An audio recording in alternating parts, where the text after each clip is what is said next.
Hey guys, welcome to the episode today. We are going to talk about how to launch a soul aligned side hustle that feeds spirit and wallets.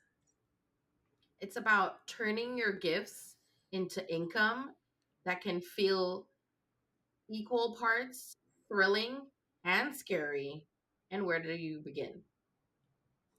We'll break it into 5 heart center steps that will help you share your worth without burning out. You're listening to The Pathless Path. We're two women figuring it out as we go. This isn't about perfection.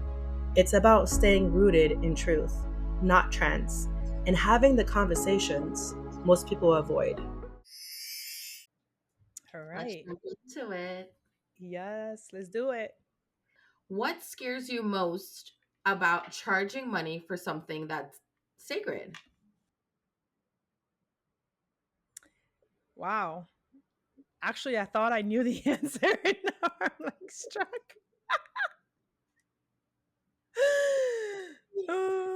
It's a loaded question. I'm not gonna lie. We're diving in deep in this one.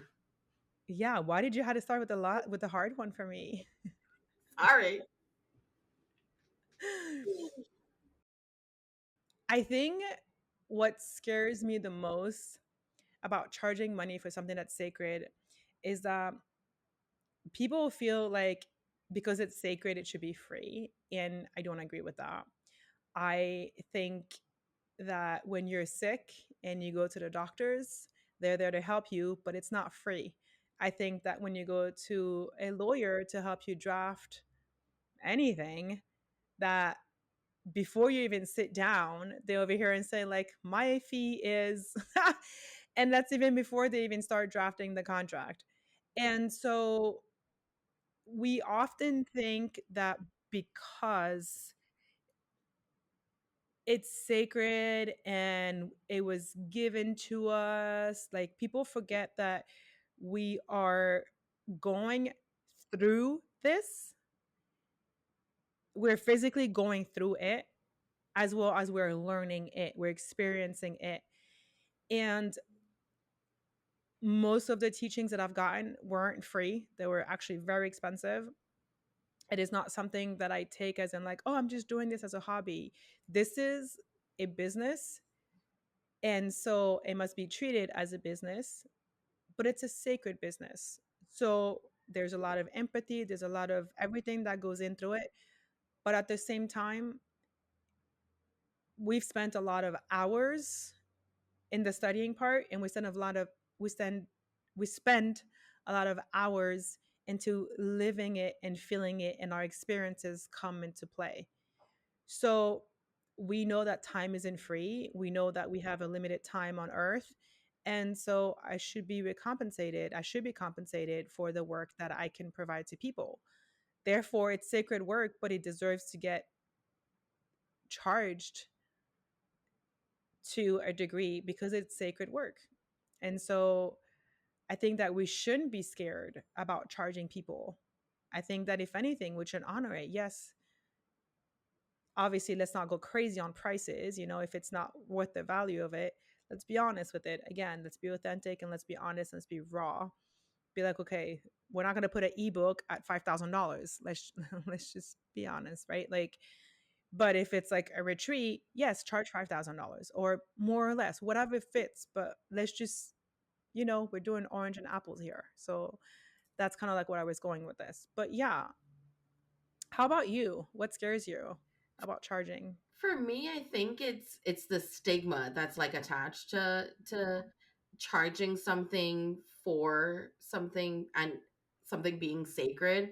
I mean, if you think like leaning a little bit on my Catholic side, on my religious side, if you look at like the church, they survive off of donations. And a lot of the times that you see people in a sacred space, when they're offering their services, they normally attach, a donation of such and such is would be good, or like this is the suggested donation. But it is something that you've studied, you've put a lot of time and energy into it. um you've done the work, you've spent the money, and this is now your business. So I think if you, I don't want to say disconnect, but if you look at it, because it is a business, you've taken the time to learn about this, to grow, so that you can in turn impart this knowledge onto other people. So it is a business, and you shouldn't be afraid of charging what you are worth for the time and effort and energy and experience that you've put into this, because you've grown as a person, you've learned from others, and now you're trying to integrate this and help other people heal and learn and grow. And I think that's the stigma that I have. It's that every time you see anything that's sacred that's going on, it's because it's always attached to, this is what's the recommended donation. Even when we were like in Reiki, that's what our teachers were like telling me as well. You and I weren't in the same like level 1 class, but that's what was told to me. Oh, you're not ready to start taking on clients, you have to, you can do it and like pay it forward. And yes, you can pay it forward in some ways, but again, there is also another reason that you're, some people are just on a spiritual journey and they're not called to create a business out of it, unlike us. But this is our path, and we do have to ask others, or the same way like you had said, if you go to see a doctor or a lawyer, they tell you what their fees are up front. There's no haggling. Oh, well, maybe I can start with this, and how about only like $50 for that? No, the price is the price. It's set. That's what's going to get charged. So you should also feel confident in yourself and in your worth in order to say, this is what my price is for this service that I'm rendering. Yeah, I agree. I think it's the conditioning that we've been through before as well. From, like you were saying, when you're thinking of like, church and like they do offering. Yeah, I'm here in Mexico and we have a lot of yoga facilitators who are doing yoga classes and they're charging donation based, right? Like offering minimum 200, 300 pesos. And I'm like, okay, that makes sense. But like at the end of the day, I also feel like there we look at donations, we look at charities, we look at all of those things and we relate that to like business. What we don't see actually, if you look at a church which is registered as a nonprofit, they do get money by donations, but they also get money by other businesses. And we never see that. We only think that they get money from just the people that are going to the church, but we're forgetting that other people are sponsoring the church. Because as a business, is a tax write off. So when a business gives money to a nonprofit organization, it is a tax write off. And we forget that. We forget that or we don't know that. So therefore, we're like, oh my God, why should a church have donations or offerings? Or like, why would that be the case? So we have to like start unlearning what we think we know or start viewing things differently in learning how it is to operate from a business side of it. Because once you know how to operate from a business side of it, you're thinking business owner, and that's the way you should. So, on that note, question is, how did you pick your very first offering and what was the simplest version of it? So the way that I view this question is like how I showed gratitude for my business. And what I did was I had actually gone over to, I have a lake right by my house, and I went over there and just sat in silence, in stillness, and just showed gratitude to God, to the universe, for being able to set up my business. It was the first time that I had gotten paid for a session, for a Reiki session. And I was just feeling really overwhelmed with like joy from, I was like, oh my God, it was my first Reiki session and I got paid for my first Reiki session. And I was just so thankful. And I just sat in silence Because I think when, and this is just how I'm viewing the question, I think when you're giving an offering, it doesn't have to be over the top. It can be something simple. It could be sitting in silence. It could also be just an act of kindness, opening the door for someone, to let them in, because that energy is going to continue down and be passed along to everybody else. So it doesn't always need to be something extravagant. It's you just being thankful in that moment. How about you? How do you view that question for the listeners? So yeah, so you and I have different views on that question. We shared that before. I view it more in the sense of the offering that you were able to do in your business of something that you're selling or something that you're offering your audience or your clients. That's how I'm viewing that question. So when I think of the very first offering for me in our business, it was the website, for example. The website that, was the first thing, and obviously our social media and things like that. But our website, because it is as good as it's gonna get for right now. And of course, it's the very simplest version of it. And I feel like it's something to get us out there, to get us known.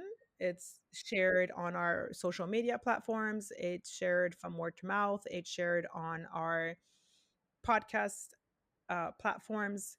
And so I think that that is just a word of mouth for now. That is just a way for people to get to know us.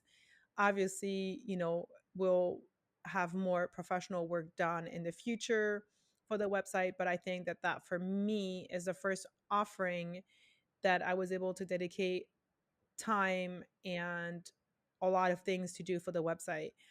And granted, I am not a web developer, but I do have digital marketing in my back pocket. I did that for some times, and I worked in IT as well, so I have a background in that. So it was easy for me to get it started. So that is what I think about when I think of this question. So yeah. What's a in business, what's a boundary? So like your hours or your clients or like your pricing, what have you like set up to protect your energy? Very interesting question, and I love this question. It's probably my favorite. Very, very, very cool. What I do is when I know I am working on the business, take my phone and I put it on silent on DND. If it's not you or my father texting me, it is not important. I know that people love to text me while I'm on the computer working on the website, the podcast, the social media, whatever it is that I'm doing. I really cannot spend time responding to people throughout the day, because if I do, I'm leaking my energy, my physical energy and my spiritual energy, and I need to keep myself whole in order to complete the day, because I have a lot of moving parts between the social media, creating the content, because between creating the website, editing the episodes, like all of those things, it's a lot of moving parts. And I can't be answering people left and right because they just think about like, how are you doing? Don't have time for you. And it's not because I don't love them. It's not because of anything like that. It's just because I need the time to focus. I'll text them when it's not working hours. And so, and in essence, when you go to work, you're not supposed to be on your phone. When you work at a restaurant, you're not supposed to be on your phone. So why would you do that while you're working?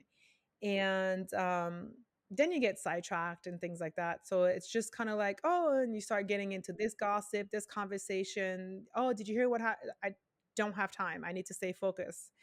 So kind of have the blinders on a little bit. And the hours, I usually trying to do between 8 to 9 hours a day. Sometimes I do a lot more. Sometimes I do 12 hours a day. It's a lot, but I can handle it.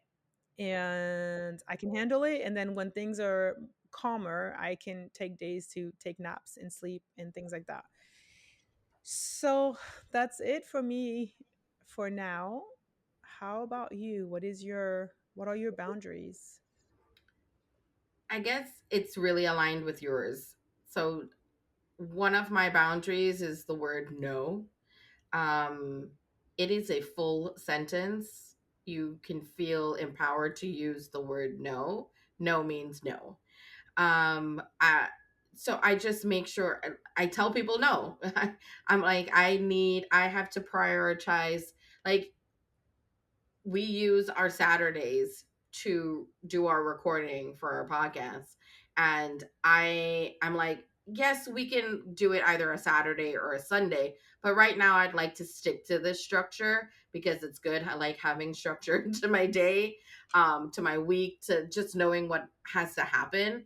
So I turn down people a lot and say I'm not available on that day because I need that time in order to put into myself. Because if I give, you can't give from an empty cup. You can't keep pouring. Ain't nothing going to be in there beside air. So, no is one of the ways that I do it. And then I am a stickler when it comes to my time. Once I have like signed off from my 9 to 5 and I've put some time into the business itself, after that, my phone is always on silent, but my phone goes into do not disturb. And that's my quiet time. That is when I am winding down and resting and trying to, if there was a lesson that I needed to learn, or if there was time, or maybe my brain needs to breathe because I was struggling with something else, that is the time for me so that I could work that out. I always like to sit in silence and I like to walk and I like to sit in silence, and that helps me get to the next stage.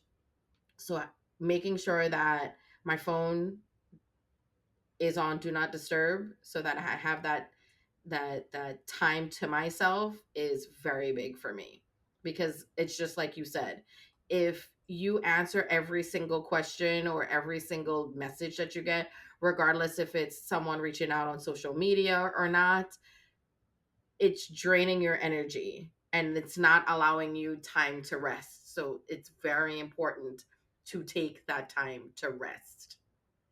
Yeah.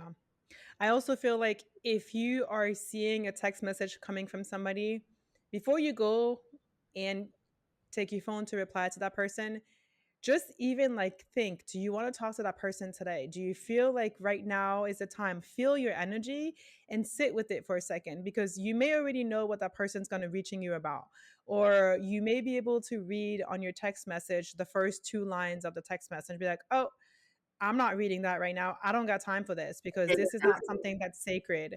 So that's also another like tip or whatever you want to call it that I would suggest to do. Like, instead of reading the full text message,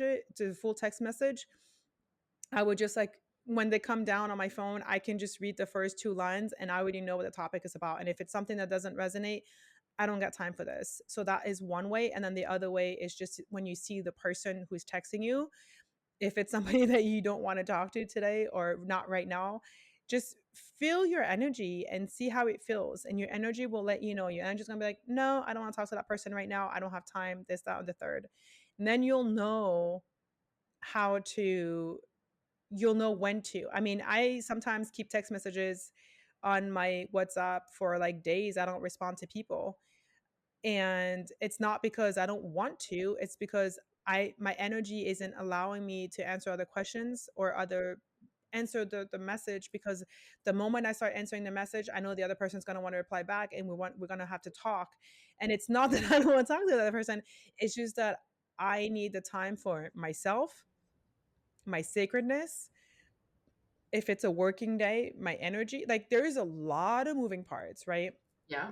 So it's very important that you honor yourself in that aspect. Yeah. No, Yeah, right.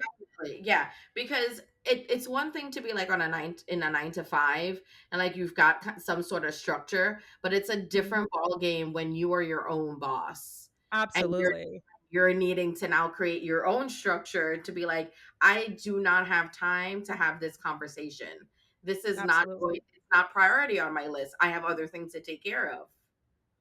Yeah. So what's more important, your energy and what you're putting into your business, or chit chatting? Exactly. This is not gossip time. This is time to make money in the hustle. The other thing that you said is that, yeah, it's true. You don't have a structure. You have to make the most of your time. And so, for example, I am not a person that gets up at 5 o'clock in the morning. That is not me. I know. I know. Not me. I go to guilty.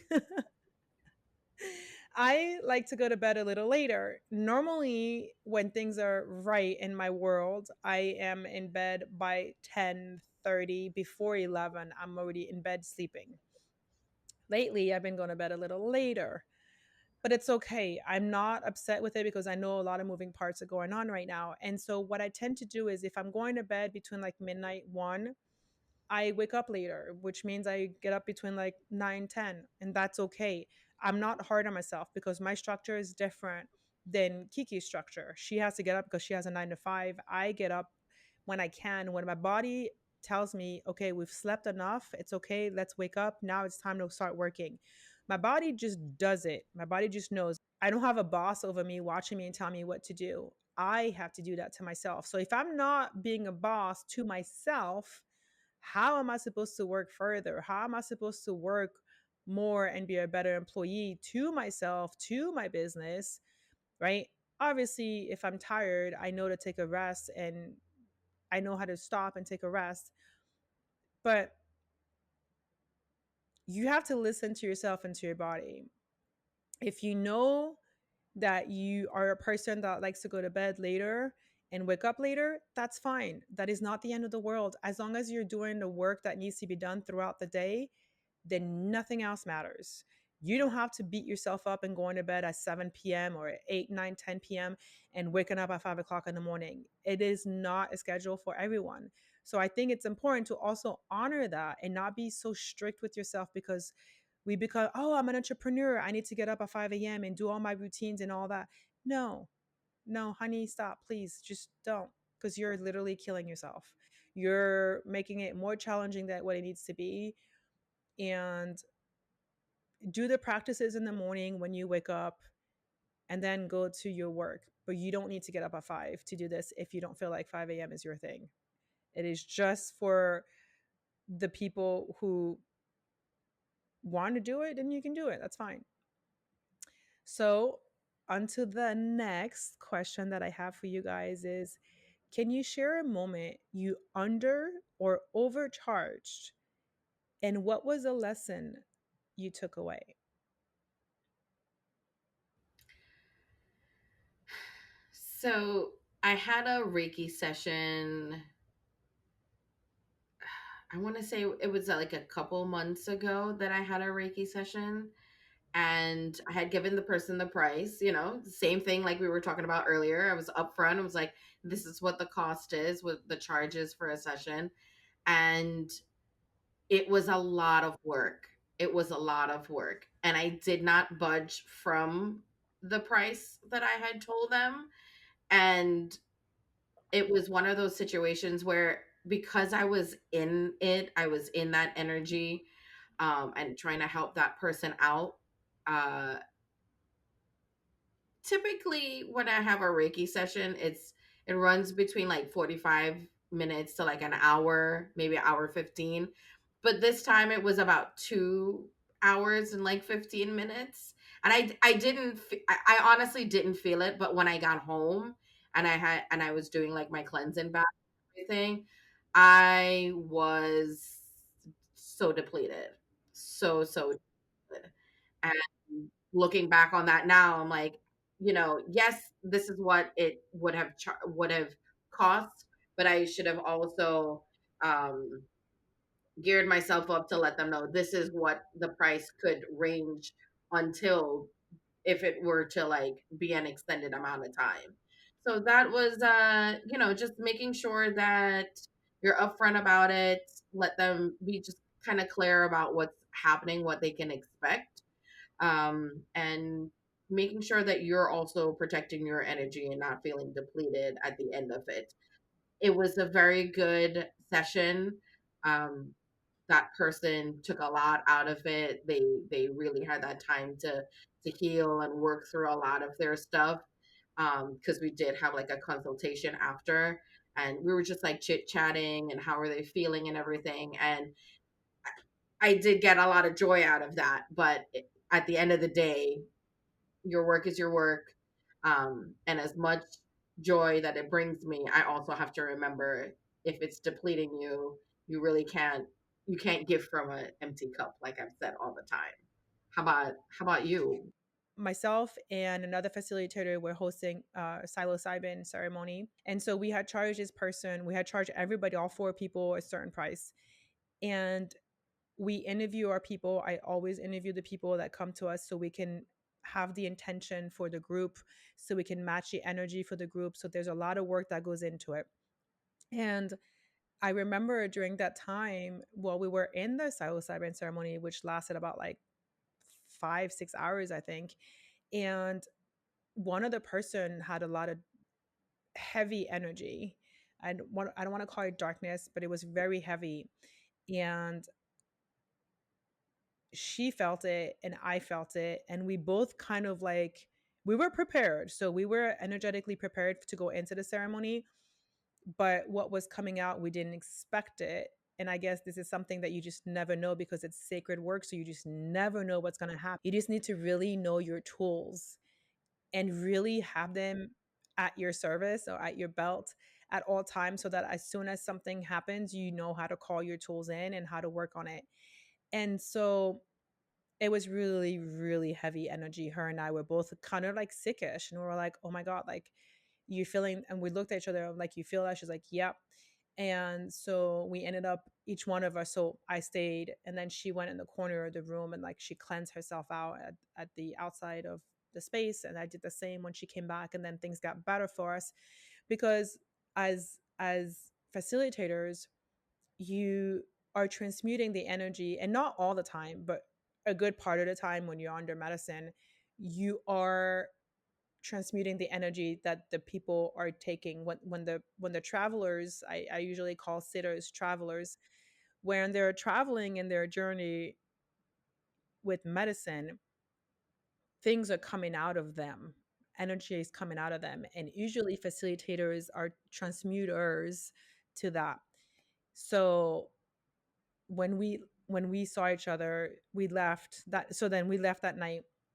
And when we were hungry because we too take medicine, and so we also do what we tell our sitters. So if we tell them not to eat 3 4 hours before a mushroom ceremony, we mean that. So that means that we too don't eat, we too take medicine, right? We don't take the same amount of medicine as the travelers do, but we take as much medicine, we take medicine in order to be in the frequency.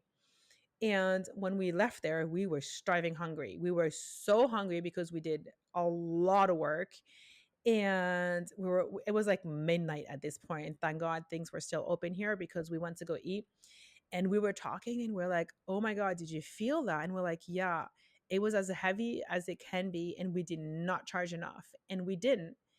And so that was like a really potent lesson that I learned, that this is why it's important to realize that you're a business, but to also realize what you should charge. And that was just one ceremony, right? Like I can think of other ceremonies that I've been to that were really heavy and I did not get paid enough for that either.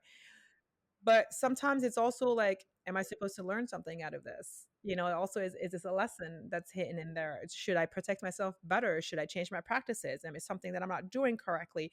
So then there's other things you can think of by start peeling the onion, the layer onion.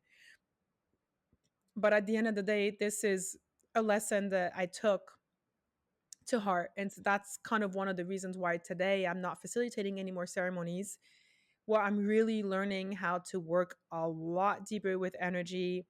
And I'm taking the time to honor myself and honor my gifts, because without them, I couldn't be able to do continue to do this work.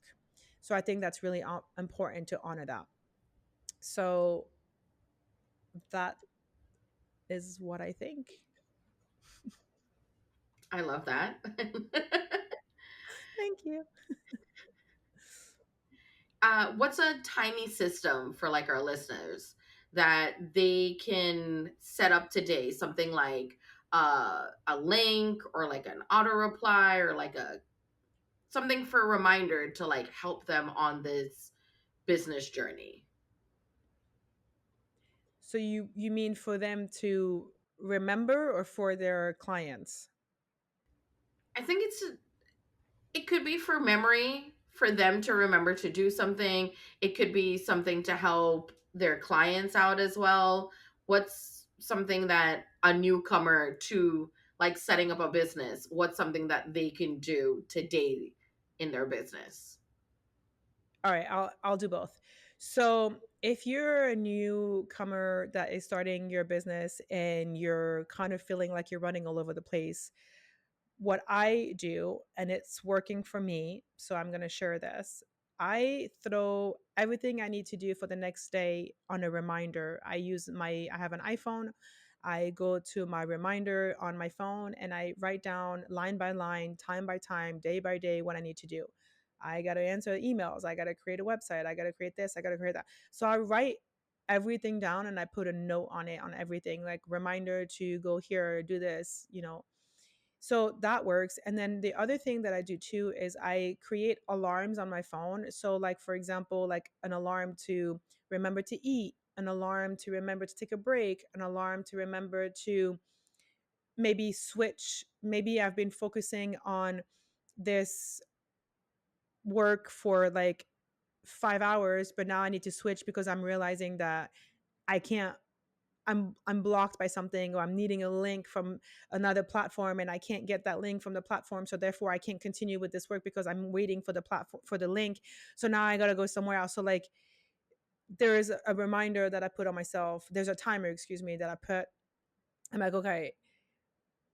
And then another big one is I use a lot Instagram. That's my favorite platform, but I know not everybody loves it, but that's not the point. And I typically go on Instagram and I set my daily time for 1 hour. That means that I can only be on Instagram for 1 hour throughout my day. And obviously, I'll scroll from time to time because I'm using it when I'm on the platform for myself, for our business, or for my personal brand. And by putting that daily reminder, it allows me to be like, oh, I've been on here for an hour. Wow, I've wasted time for a whole hour to scrolling through. I mean, unless I'm answering messages, but I like to scroll through and check out other people's content. Like, I don't need to be doing that. I need to be creating my own content to post it on social media. I don't need to be the consumer. I need to be the business that I want you to buy from.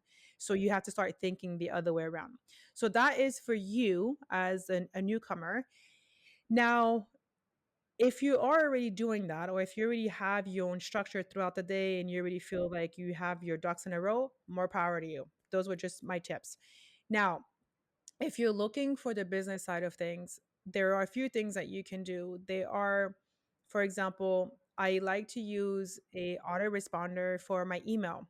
So people for my business email, like if people are sending us messages, I put an autoresponder so that people know that I'll get back to them within a certain amount of time. And then when that day comes or when that time comes, I respond to them prior, or I can do the research on what needs to be done. Then there are other things that I would also suggest if you are going to be selling digital products or real products or tangible products. You can also use a funnel.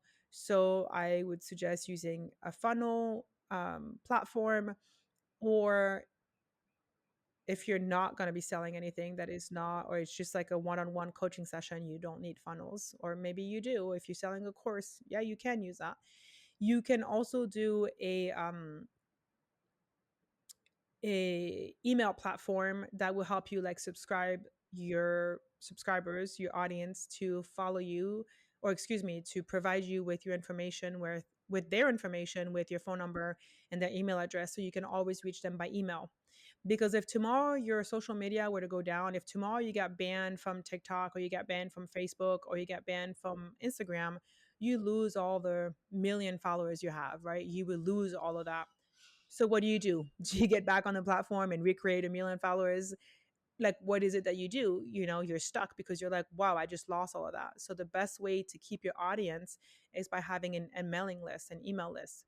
And I would strongly suggest for you to start looking at platforms that do mailing lists and a funnel. If the two of them are together, it's a win-win. So those are, so the auto reply, the email platform, and a funnel are the three things that I would tell you to get started. Obviously, in a website. So those are the four things I'll tell you to get started with.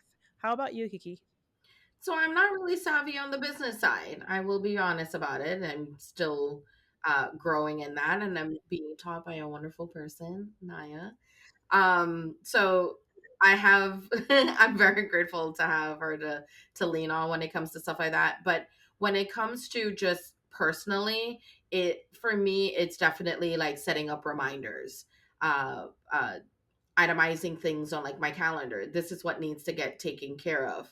I enjoy doing things in like 15. I like to do every once in a while, I do it. I don't do it very often, but I like to try and set a timer of like 15 to 20 minutes. And I'm like, this is what I need to get done.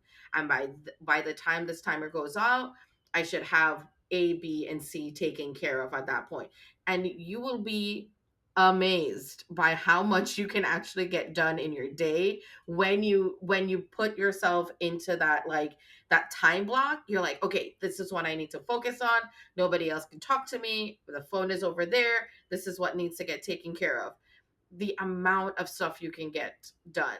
So I do like using reminders. I love a list.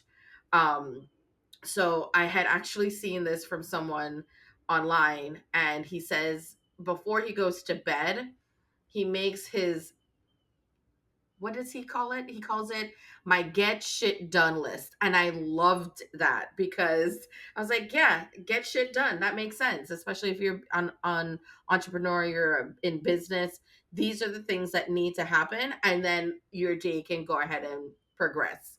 So Absolutely. my side, that's what I would say. Definitely reminders, um, doing like quick bursts of time to get certain things done, because you can accomplish so much with it.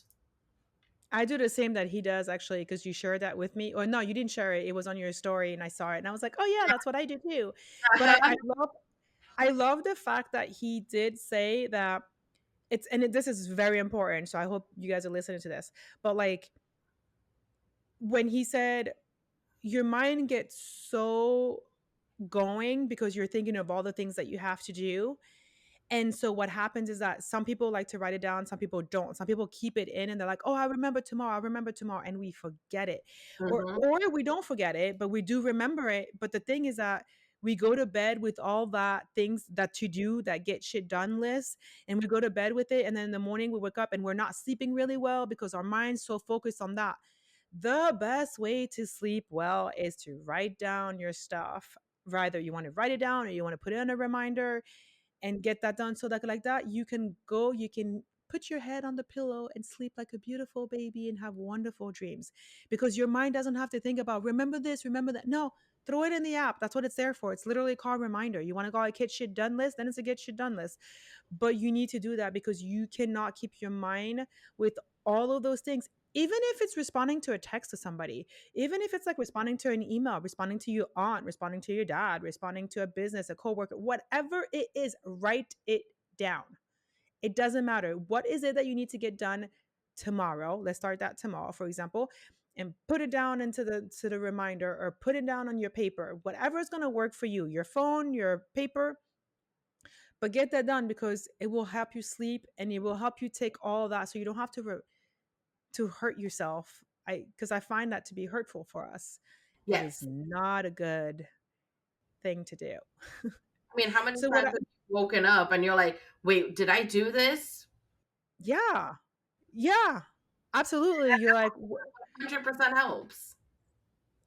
I agree, totally agree. I think that, and that was one thing when he said that, I was like, "Oh yeah." Like I've been doing that for a while now, like writing it. I didn't write everything. I wrote the stuff that were like important. But when Yes, he was like, "Write everything down, your text message, to who you have to respond, this and the other," and I was like, "Yeah, he's onto something." Because ever since I've been doing that, I'm like, I'm sleeping well.